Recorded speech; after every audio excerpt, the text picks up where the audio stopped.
Zee 24 तास एक पाऊल पुढे बोलत असतो। बाळासाहेब काँग्रेस बद्दल फार वाईट बोलतात, तो त्यांचा अधिकार आहे, त्यांच्या वयाचा अधिकार आहे तो, आणि त्यामुळे परंतु आम्ही बोलत असताना त्यांच्याबद्दल या टीव्हीच्या चॅनलवरून बोलत असताना किंवा बाहेर सुद्धा बोलत असताना आदरानेच आम्ही बोलत असतो। ही आमची संस्कृती असते। या मंडळींची संस्कृती हे पंतप्रधानाला सुद्धा नपुंसक म्हणून त्यांचा उल्लेख करतात आणि त्याच्याबद्दल आपण कधी लिहित नाही। मी एकच सांगेन आपल्याला संदीप प्रधान साहेब की या ठिकाणी ही निवडणूक जी आहे ती राष्ट्रपती पदाची आहे, उपराष्ट्रपती पदाची आहे, आणि ह्या दोन्ही जी पदं आहेत ती राजकारणाच्या पलीकडची आहेत आणि पलीकडची असल्या कारणामुळे याच्यामध्ये किती राजकारण आणावं।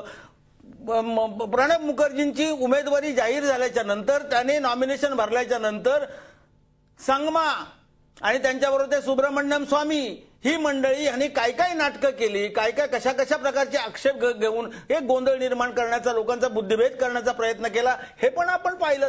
मी आपल्याला एकच सांगेन की बाळासाहेब ठाकरेंनी स्वच्छपणे काँग्रेस पक्षाच्या उमेदवाराला, काँग्रेस पक्षाचं समर्थन केलेलं नाहीये, प्रणब मुखर्जींचं समर्थन केलेलं आहे आणि कशावरती केलेलं आहे ते आपण जाणता। परंतु त्याच वेळेला भारतीय जनता पक्षाच्या मेनका गांधी सुद्धा प्रणबदांना जाऊन भेटल्या।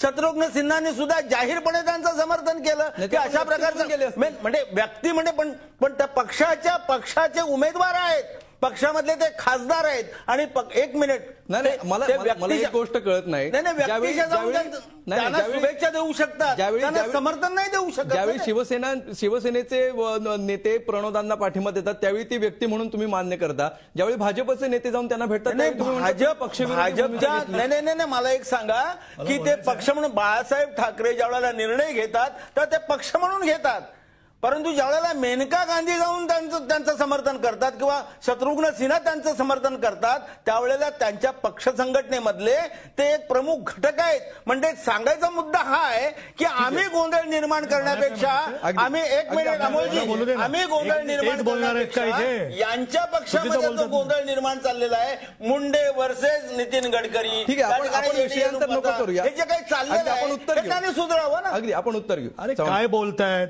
मी त्यांना काहीच बोललो नाहीये। चर्चा मुद्दा सोडून बोलण्यामध्ये यांची माहिरी आहे। मुद्दा एवढाच आहे या ठिकाणी की ही निवडणुकीमध्ये काँग्रेसने सुद्धा अतिशय बुद्धिमान आणि देशाची प्रतिमा जगामध्ये उंच करणाऱ्या प्रणब मुखर्जींची उमेदवारी एक मताने किंवा सुरुवातीला जाहीर केलेली नाही।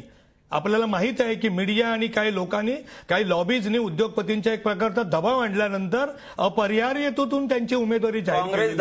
2 मिनिटं थांबा, तुम्ही सगळं बोलताना मी शांत होतो, मी शांत होतो, तुम्ही बोलताना शांत होतो। रोगे माहिती आहे, मी शांत होतो तुम्ही बोलताना, काही बाई बोललो नाही तुम्हाला। नको ते इरिलेव्हंट मुंडे वगैरे काढत होतात। मुळात मुद्दा आहे राजकारणातच त्या ठिकाणी उमेदवारी जाहीर केलेली आहे।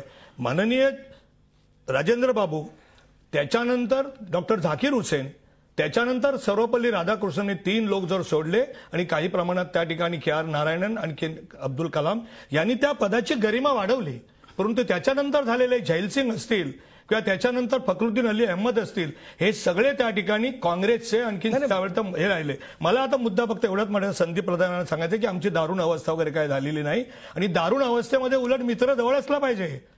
मुद्दा असा आहे, दारुण अवस्थेमध्ये मित्र जवळ असला पाहिजे होता। निलमताई यांना मी सांगू इच्छितो, मुद्दा असा आहे या ठिकाणी की आता जे बुद्धिमान म्हणून पाठिंबा दिला त्याच बुद्धिमान माणसांनी देशाची त्या ठिकाणी काळ्या पैशाला अभय दिलं।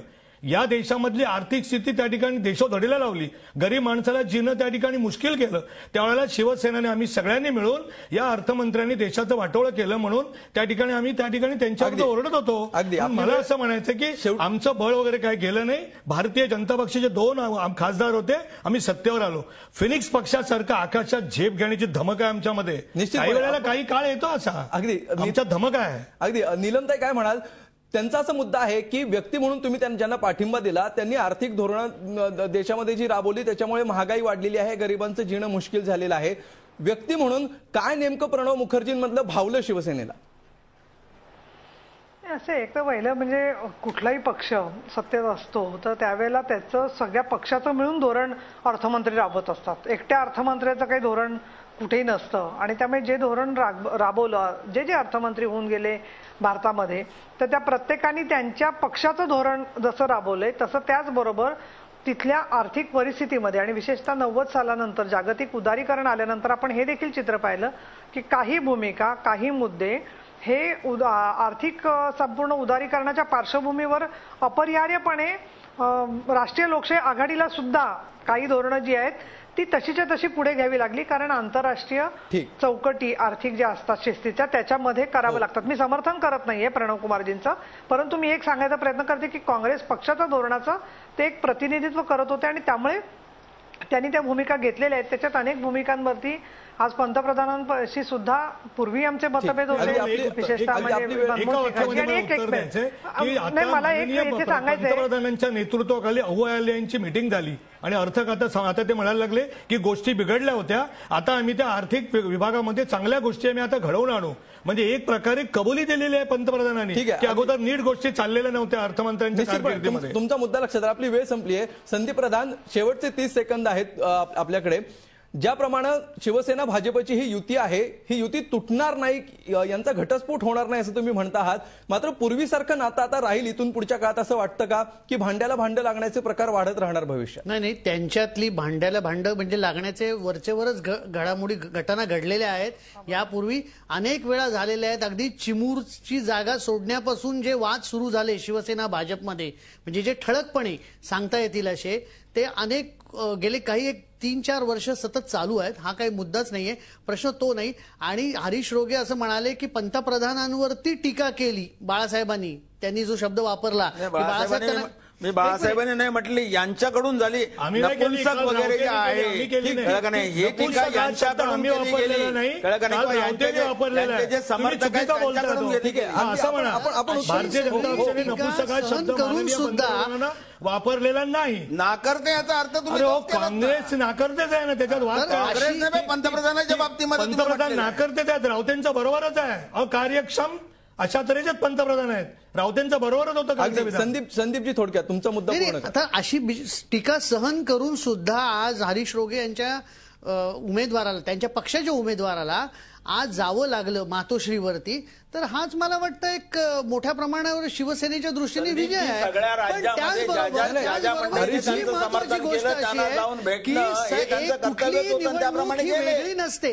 राष्ट्रपती पदाची निवडणूक वेगळी आणि विधान परिषदेची काहीतरी वेगळी असं नाही. एका निवडणुकीमध्ये जे काही मनभेद झालेले आहेत त्याचे परिणाम दुसऱ्या निवडणुकीवर निश्चितच होतात. त्यामुळे हे कसं काय हरीश रोगे नाकारू शकतात? त्यामुळे याचे परिणाम ह्या पक्षांच्या संबंधावर होणारच आहेत येत्या नजीकच्या भविष्यामध्ये. हे आपण नाकारू शकत नाही. अगदी, आणि ते बघायला लागेल, त्याच्यावर निश्चितपणे आपण लक्ष ठेवून असू. सध्या तरी प्रणव मुखर्जी आणि बाळासाहेबांची भेट झालेली आहे आणि या भेटीतून भाजपला नाराजी लपवता येत नाहीये. आपली वेळ संपलेली आहे, त्यामुळे ज्या प्रकारे ही संपूर्ण चर्चा झालेली आहे त्याच्यातून सध्या तरी हे निष्पन्न होत आहे की भाजपने जाहीर याला विरोध केलेला नसला तरी सुद्धा जाहीर समर्थन भाजप करू शकत नाही आणि भाजप आपली नाराजी लपवू शकत नाहीये. त्याच्यामुळे इथून पुढे जरी घटस्फोट झाली नाही तरी भांड्याला भांडं लागण्याचे प्रकार वाढत जाणार आहेत. युती याला कसं सामोरं जाते हे बघणं महत्वाचं ठरणार आहे आणि त्यावरच येणाऱ्या निवडणुका, त्या विधान परिषदेच्या असतील किंवा मग मोठ्या 2014च्या निवडणुका असतील, त्याच्यामध्ये कसं राजकारण रंगतं हे बघणं सुद्धा औत्सुक्यपूर्ण ठरणार आहे. धन्यवाद सगळ्यांचे या चर्चेमध्ये सहभागी झाल्याबद्दल. रोखठोकमध्ये आज इतकंच. ताज्या बातम्यांसाठी पाहत रहा झी24 तास.